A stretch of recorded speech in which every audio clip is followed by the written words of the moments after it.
Bonjour, nous sommes le 28 avril 2017 et en France, nous sommes dans l'entre-deux tours de l'élection présidentielle, une élection où, une fois de plus, comme en 2005, j'ai bon souvenir, l'extrême droite risque de parvenir au pouvoir.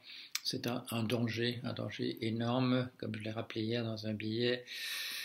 Faire venir par les urnes en particulier l'extrême droite au pouvoir, c'est lui donner le moyen de mettre en place des cliquets, de rendre la chose irréversible, de faire appel, comme on le rappelait dans les commentaires, faire appel à l'armée et à la police et à la gendarmerie pour déloger les grévistes. C'est extrêmement dangereux, sans parler de ce qu'on a pu voir qui pouvait se passer dans ce cas-là.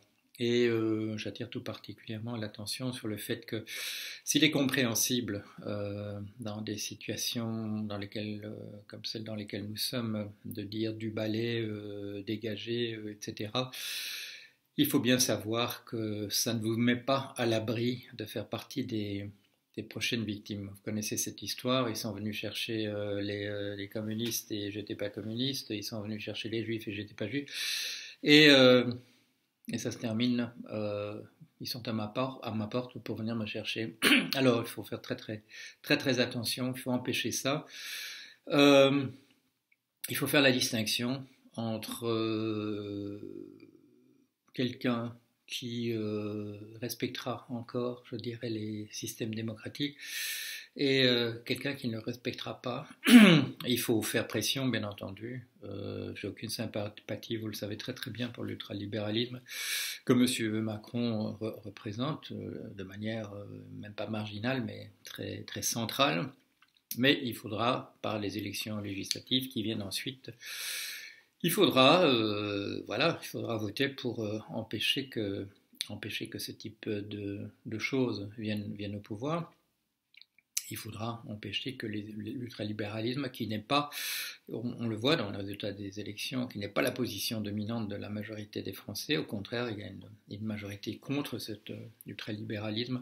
Il faudra que ça apparaisse au Parlement et que ce soit le contre-pouvoir, le contrepoids à la nomination de M. Macron, qui effectivement est un moindre mal. Et le vieux proverbe de deux mots, il faut choisir le moindre, reste d'application dans ce cas-ci. Mais il faut être prêt, et il y a aujourd'hui un très bon billet de Arnaud Castex à ressusciter cet enthousiasme qui était celui pour la France insoumise. Alors là, la France insoumise, nous sommes encore tous sous le coup de la déclaration de monsieur Jean-Luc Mélenchon, le soir du 23 avril, qui s'est écarté, qui a pris ses distances vis-à-vis des gens qui ont voté pour lui. Il faut bien le dire. Ça a été une très grande déception. Cette déclaration ambiguë, ambivalente, semblait la confirmation d'une dérive qu'on avait pu voir pendant la campagne électorale, quand le FN distribue des tracts où il est mis que la position de M. Jean-Luc Mélenchon a bien distingué de celle de la France insoumise se rapprochait de plus en plus de celle de Madame Marine Le Pen. C'était vrai, c'est vrai. Le Monde a fait une analyse où il fait quelques distinctions de détails. Mais dans l'ensemble, c'est vrai, il y avait un glissement et ce silence a confirmé. Une partie du chemin avait été fait dans les dernières semaines en direction du Front National et il semblait par cette déclaration ambiguë, ambivalente, que la moitié du chemin qui restait à parcourir était encore parcouru. Donc il faut distinguer absolument le programme excellent, effectivement, de la France insoumise. Il y a des idées qui sont pas représentées ailleurs. Elles ne correspondent pas exactement à ce que moi je demande, parce que je demande des choses plus radicales quand je fais un programme de gouvernement, quand je fais un manifeste. Mais bon, ça c'est mon affaire.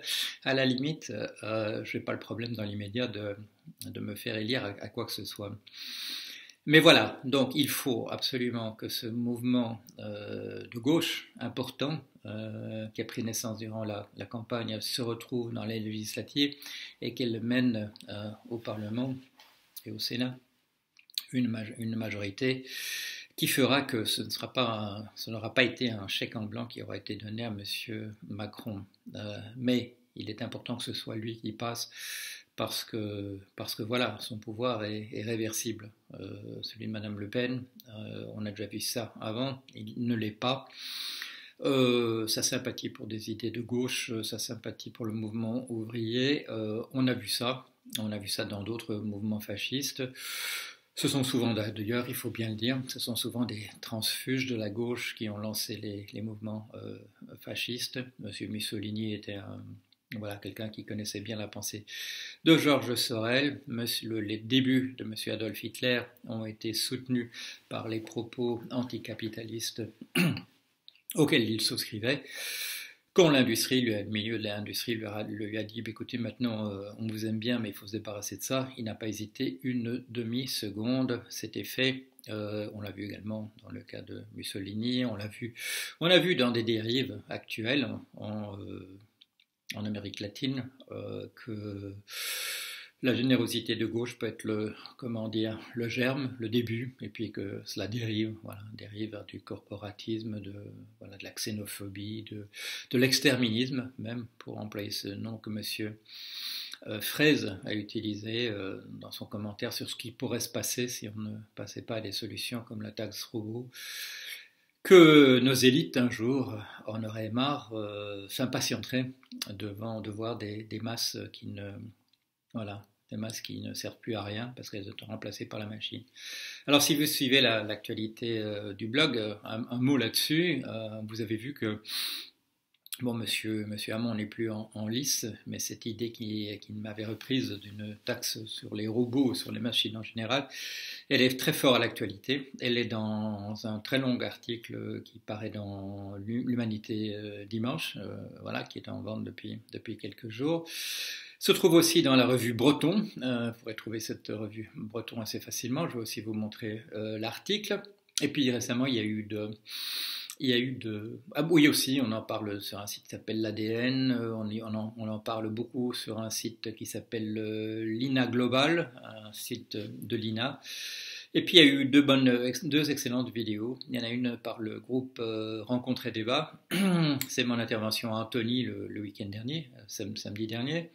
Et il y aura aussi une vidéo du débat qui a eu lieu à Bruxelles le lundi, à l'invitation de M. Georges-Louis Boucher, qui a repris pour le mouvement réformateur en Belgique, pour le mouvement libéral, a repris cette idée de la taxe robot. Il a d'ailleurs très bien, vous le verrez dans la vidéo, il l'a d'ailleurs très bien défendu, avec un très bon argumentaire, très belle démonstration, devant un public qui a priori n'est pas nécessairement acquis à ce genre d'idées. Voilà.